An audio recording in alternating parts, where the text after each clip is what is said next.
ننھی سی لڑکی اور بوڑھی درخت کی کہانی۔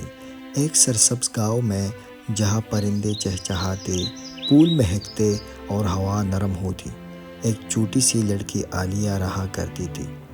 عالیہ کو قدرت سے بہت محبت تھی اور سب سے زیادہ پیار تھا گاؤں کے سب سے پرانے درخت سے جو گاؤں کے بیچوں بیچ کھڑا تھا۔ یہ ایک بڑا اور گھنا درخت تھا جس کی شاخیں آسمان کو چھوتی تھی اور جڑیں زمین کے اندر گہرائی تک پھیلی ہوئی تھی۔ ہر روز عالیہ اس درخت کے پاس آتی، اس کے ساتھ باتیں کرتی، اس کے نیچے بیٹھ کر کہانیاں پڑھتی اور کبھی کبھی اس سے لپٹ کر سو جاتی۔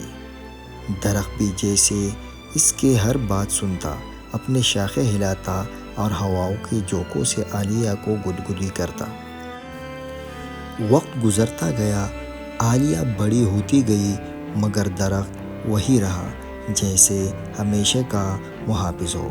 مگر ایک دن گاؤں کے لوگ فیصلہ کرتے ہیں کہ یہ پرانا درخت کاٹ دیا جائے تاکہ یہاں ایک نئی سڑک بنائی جا سکے۔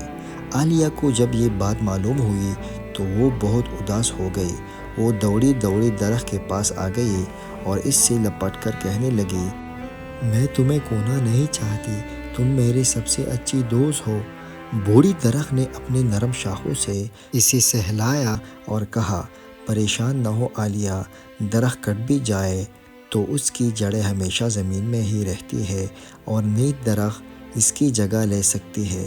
اصل خوبصورتی درخت میں نہیں بلکہ ان چیزوں میں ہے جو ہم دوسروں کے لیے چھوڑ کر جاتی ہے۔ عالیہ کو درخت کی بات سمجھ آ گئی۔ اس نے فیصلہ کیا کہ وہ اور بچوں کے ساتھ مل کر نئی درخت لگائے گی تاکہ قدرت کا حسن ہمیشہ قائم رہے۔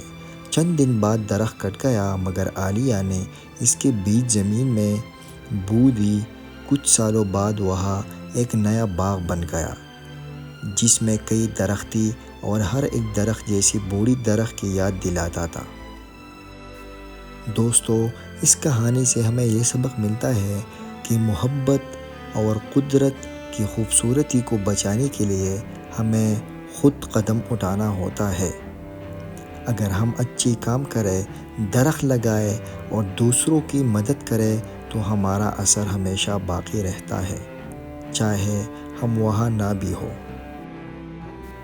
دوستو، اگر آپ کو یہ کہانی اچھی لگی ہو تو ہماری یوٹیوب چینل کو سبسکرائب کرو اور بیل آئیکن پر کلک کرو۔ شکریہ۔